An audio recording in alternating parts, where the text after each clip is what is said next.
Hello students, welcome back to my channel Biology with Deepti Jain from Vardhaman coaching. तो आज हम यहाँ पे स्टार्ट करने जा रहे हैं 5th यूनिट इकोलॉजी, जिसमें कि 4 चैप्टर्स हैं। तो इसमें हम फर्स्ट चैप्टर ले रहे हैं यहाँ पर ऑर्गेनिज्म एंड पॉपुलेशन। तो इकोलॉजी को स्टार्ट करने से पहले हम इकोलॉजी के बारे में जानते हैं कि इकोलॉजी क्या होता है। तो इकोलॉजी जो एक ब्रांच है, बायोलॉजी की एक अलग ब्रांच है, जिसमें कि हम लोग अबायोटिक और बायोटिक फैक्टर्स का आपस में इंटरेक्शन पढ़ते हैं। तो इसमें जितने भी हमारे इकोसिस्टम फॉर्म्ड होते हैं या उनकी नेचर होती है, बायोटिक या बायोटिक ऑर्गेनिज्म की आपस में वो कम्युनिकेट कैसे हो रहे हैं, आपस में इंटरेक्ट कैसे हो रहे हैं, इन सब चीज़ों की जो स्टडी करी जाती है वो इकोलॉजी कहलाती है। तो फर्स्टली जो इकोलॉजी की जो टर्म दी गई थी, जो फर्स्टली यूज करा था, जिनको हम इकोलॉजी की टर्म जिन्होंने यूज करी थी उसको हम फादर ऑफ इकोलॉजी बोलते हैं। उनका नाम था अर्नस्ट हैक्ले।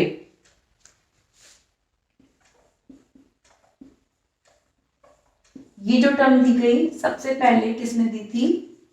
अर्नस्ट हैक्ले ने। अर्नस्ट हैकेल थे, इन्होंने जो है ये टर्म दी थी। अर्नस्ट हैकेल ने टर्म दी थी, फर्स्टली इसको यूज करा था। इसको हम फादर ऑफ इकोलॉजी भी बोला जाता है। फिर सेकंड जो मॉडर्न इकोलॉजी के फादर कहलाते हैं वो थे ईओडम।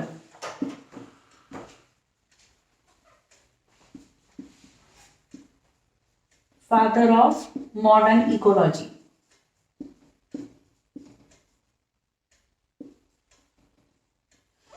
इन्होंने इकोलॉजी के लिए मतलब काफी वर्क करा। जो मॉडर्न इकोलॉजी थी उसको इनके लिए इसको ईओडम को मॉडर्न इकोलॉजी का फादर बोला जाता है, और अर्नस्ट हैक्ले फादर ऑफ इकोलॉजी, क्योंकि फर्स्टली टर्म इन्होंने यूज करी थी। और इंडिया के अंदर साइंटिस्ट थे रामदेव मिश्रा।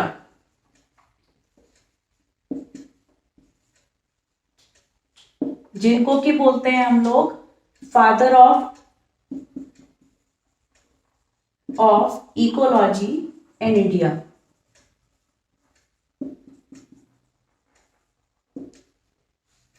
ठीक है, तो ये हो गए हमारे father of ecology in India.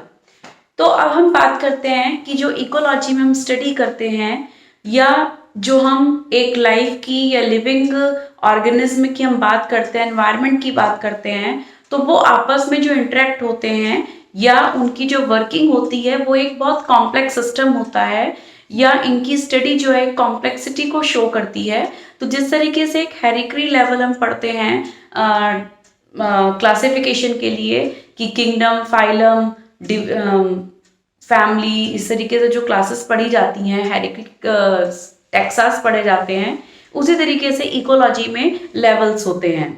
तो इकोलॉजी के जो लेवल्स हम लेते हैं वो हो जाते हैं जैसे कि ऑर्गेनिज्म है, पॉपुलेशन है, कम्युनिटीज हैं, और इकोसिस्टम है, बायोम है, बायोस्फीयर है। ये सारे मिलके इकोलॉजी के लेवल बनाते हैं जो अलग अलग लेवल पे शो होते हैं।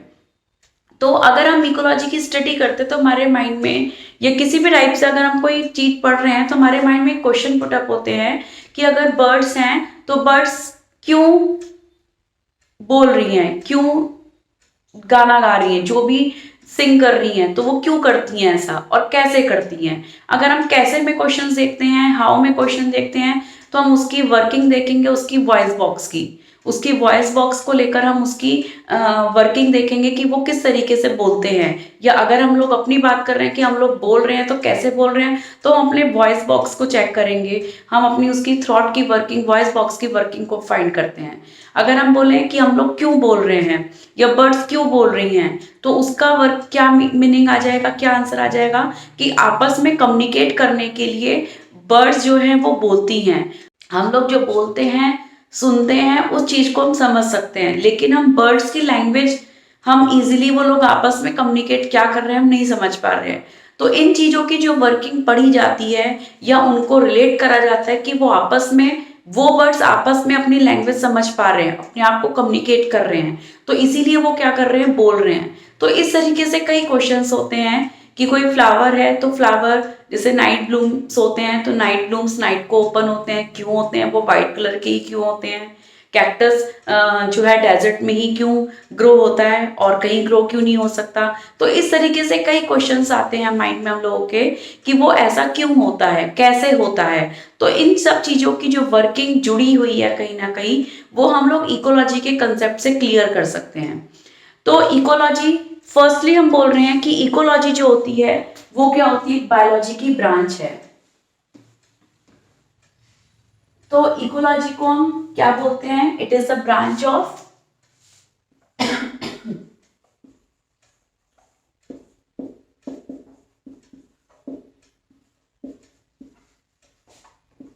It is a branch of ecology, sorry biology. हाँ, तो ये क्या है? It is a branch of biology, जिसके अंदर किसकी स्टडी होती है? Which studies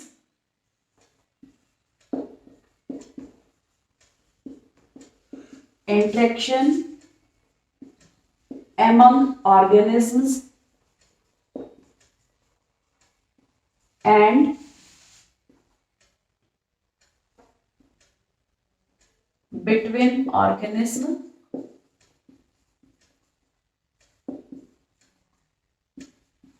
and their environment।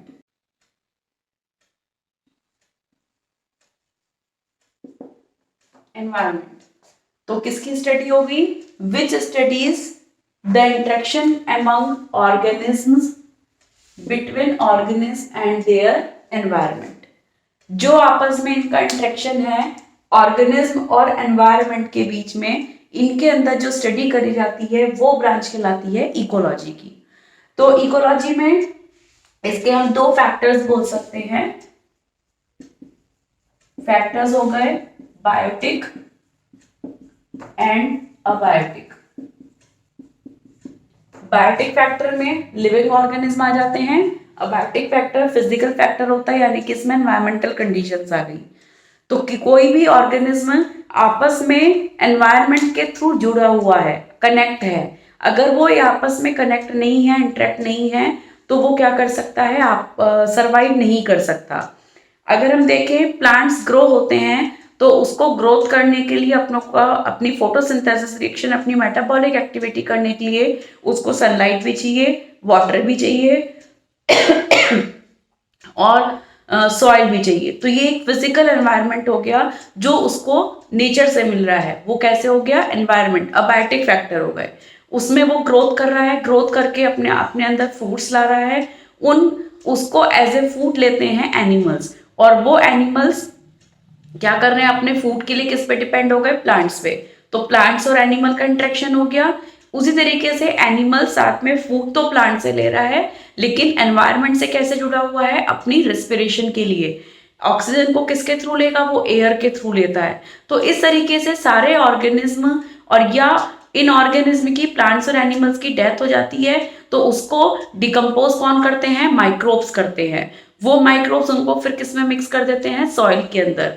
तो इस तरीके से सारा एनवायरनमेंट, सारे ऑर्गेनिज्म आपस में एक दूसरे से रिलेटेड है, एक दूसरे से इंटरेक्ट है। अगर इनकी कोई भी एक लिंक, एक ऑर्गेनिज्म को अगर हम खत्म कर दें, हटा दें, तो क्या होगा? पूरा इंटरेक्शन, पूरा इकोलॉजी, पूरा इकोसिस्टम डिस्टर्ब हो जाएगा।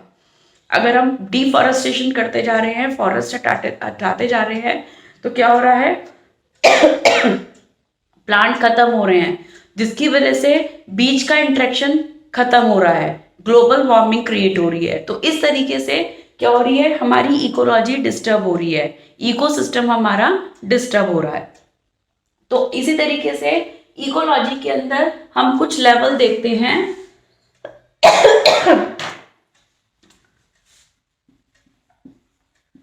Level of ecology.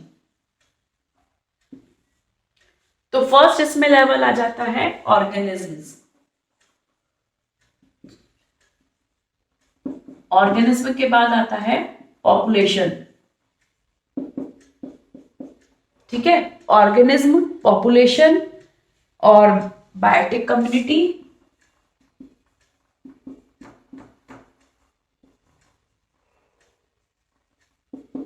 Biotic community, और उसके बाद आ जाते हैं इसमें इकोसिस्टम।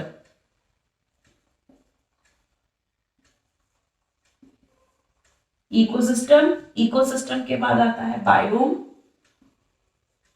और बायोम के बाद आते हैं बायोस्फीयर। इसमें सबसे स्मॉलेस्ट लेवल जो है वो किसका है? ऑर्गेनिजम्स का। ये स्मॉलेस्ट है, और जो बायोस्फीयर है वो इसका क्या हो जाएगा? लार्जेस्ट। जैसे उसमें पढ़ते थे ना हम लोग डाइवर्सिटी में पढ़ते हैं कि उसमें हाईएस्ट लेवल कौन होता है? किंगडम, और सबसे स्मॉलेस्ट लेवल क्या होता है? स्पीशीज। उसी तरीके से स्मॉलेस्ट लेवल इकोलॉजी में क्या है? ऑर्गेनिज्म, और हाईएस्ट या लार्जेस्ट जो लेवल है वो क्या है? बायोस्फीयर। तो हमने लेवल में मैंने बताया आपको कि लेवल कौन कौन से होते हैं? Organism, population, species, biotic community, और इसके बाद आता है उसमें बायोटिक कम्युनिटी के बाद इकोसिस्टम के बाद बायोम के बाद फिर आते हैं बायोस्फीयर।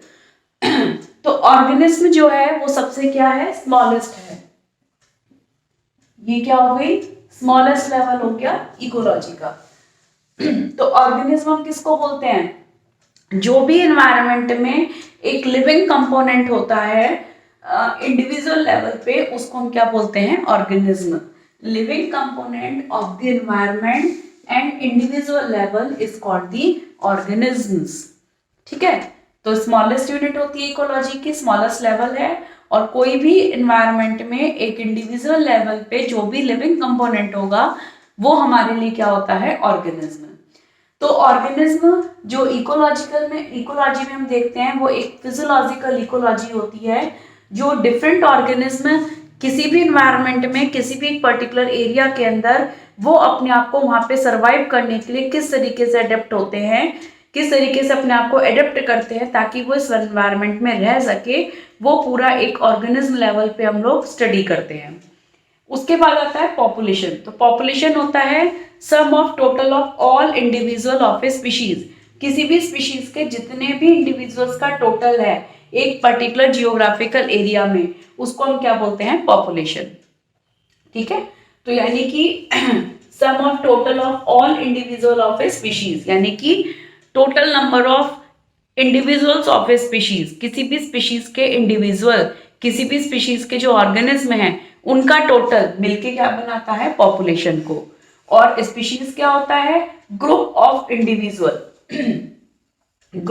इंडिविजुअल ऑफ वन और मोर populations which resemble each other and can interbreed among themselves।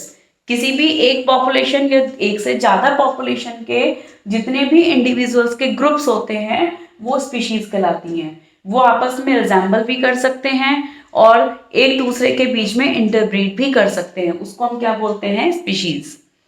उसके बाद आती है बायोटिक कम्युनिटी। तो बायोटिक कम्युनिटी क्या होती हैं? assemblage of all population of species present in an area that interact among themselves। जितने भी populations हैं उनकी जो भी species हैं वो आपस में assemble कर जाएं, आपस में जुड़ जाएं एक पर्टिकुलर एरिया में और आपस में इंटरेक्ट करती हैं। ठीक है, किसी भी, जैसे सपोज करिए एक स्कूल है ना, स्कूल में क्या होता है? क्लासेस होती हैं तो वो क्लासेस जो हैं एक कम्युनिटी हो गई।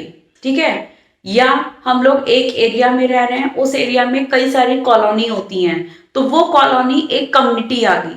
उन कम्युनिटी में डिफरेंट रिलीजन के लोग रहते हैं, है ना।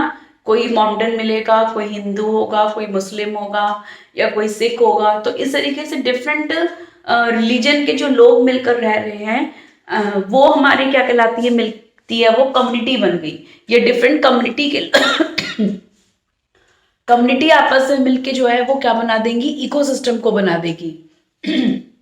और कम्युनिटी मिलके कैसे बन रही है? कम्युनिटी मिल रही है पॉपुलेशन से मिलके। पॉपुलेशन की जो स्पीशीज हैं वो आपस में असेंबल्ड हो रही हैं और एक दूसरे को इंटरेक्ट कर रही हैं। तो इंटरेक्ट करने पर जो लेवल बनता है वो कहलाती है बायोटिक कम्युनिटी। तो बायोटिक कम्युनिटी में यहाँ पे 3 कम्युनिटी हम देख सकते हैं। एक तो होती है प्लांट्स, एक होती है एनिमल्स, और एक हम ले सकते हैं माइक्रोब्स। ठीक है, ये तीनों की अलग अलग पॉपुलेशन हो गई और तीनों ही एक कम्युनिटी में प्रेजेंट होते हैं। तीनों ही मिलके एक कम्युनिटी को बनाएंगे और आपस में क्या करते हैं, इंटरेक्शन करते हैं। तो इसी तरीके से ये यहाँ पे हुई 4 टर्म्स। अब हम नेक्स्ट टर्म लेते हैं। तो अब यहाँ पे है ecosystem. What is a ecosystem? तो इकोसिस्टम हम बोल सकते हैं कि जिसमें बायोटिक और अबायोटिक फैक्टर आपस में इंटरेक्ट करते हैं। उस सिस्टम को, उस एरिया को हम क्या नाम दे देते हैं, ecosystem. Study of interaction among organisms, between organisms and their environment, that is the ecology. And interaction between abiotic and biotic factor, this system is called the ecosystem. तो इकोसिस्टम के अंदर जितने भी टोटल बायोटिक और abiotic components होते हैं वो आपस में एक पर्टिकुलर एरिया में उन आपस में किस तरीके से इंटरेक्ट हो रहे हैं, गैसेस एक्सचेंज कर रहे हैं, एनर्जी एक्सचेंज कर रहे हैं, न्यूट्रिएंट की रिसाइकलिंग कर रहे हैं, ये सारी चीजें मिलके जो आपस में वो करते हैं वो क्या फॉर्म करते हैं, इकोसिस्टम। ठीक है, total of the biotic and abiotic components of a particular geographical area being integrated through exchange of energy, recycling of nutrient, collectively called the ecosystem. तो इकोसिस्टम हो गया जिसमें कि बायोटिक और अबायोटिक कंपोनेंट मिलके आपस में इंटरेक्शन कर रहे हैं। फिर बायोम जो होते हैं, जैसे हमने कम्युनिटी पढ़ी थी, तो कम्युनिटी जब आपस में मिल जाती हैं, जैसे प्लांट और एनिमल ने मिलके कम्युनिटी को जुड़ गई और उन्होंने मिलके क्या बना दिया, बायोम बना दिया। तो large community of the environment consisting of a major vegetation type and it associated fauna in a specific climatic zone is called the biome. जैसे डेजर्ट बायोम हो गया, ट्रॉपिकल बायोम हो गया, टेम्परेट जोन, है ना। इस तरीके से कई सारे बायोम होते हैं, एवरग्रीन फॉरेस्ट होते हैं। तो उनके अंदर हम कई, जब आपस में प्लांट्स और एनिमल्स की कम्युनिटी आपस में जुड़ जाती है तो वो मिलके क्या बना देते हैं, बायोम को। और जितने भी वर्ल्ड में इकोसिस्टम प्रेजेंट होते हैं, पूरे वर्ल्ड में जितने भी इकोसिस्टम हैं उनको अगर हम जोड़ दें, ज्वाइन कर दें, उन कलेक्टिवली इकोसिस्टम को हम क्या बोलेंगे, biosphere. All the ecosystem of the world are collectively called the biosphere. तो बायोस्फीयर पूरा होल एनवायरमेंट, पूरा अर्थ पे जितने भी हमारे इकोसिस्टम है आपस में जब ज्वाइंट हो रहे हैं या उन सबको आपस में मिला के हम क्या बोल देते हैं, टर्म बायोस्फीयर। तो ये एक जनरल टर्मोलॉजी थी, जनरल कंसेप्ट था इकोलॉजी का, कि जिसमें हम फाइंड कर सकते हैं कि हम ऑर्गेनिज्म किसको बोलेंगे, पॉपुलेशन किसको बोलेंगे, बायोस्फीयर क्या है, बायोम क्या है। तो एक स्टार्टिंग स्टेप है। इसके बाद हम कुछ इसमें एनवायरनमेंट के बारे में फैक्टर्स पढ़ेंगे, वो आपस में ये किस बेसिस पे बायोम फॉर्म्ड होते हैं, उनके अंदर कैसे चेंजेस आते हैं, अबायोटिक कंपोनेंट्स के बारे में पढ़ेंगे।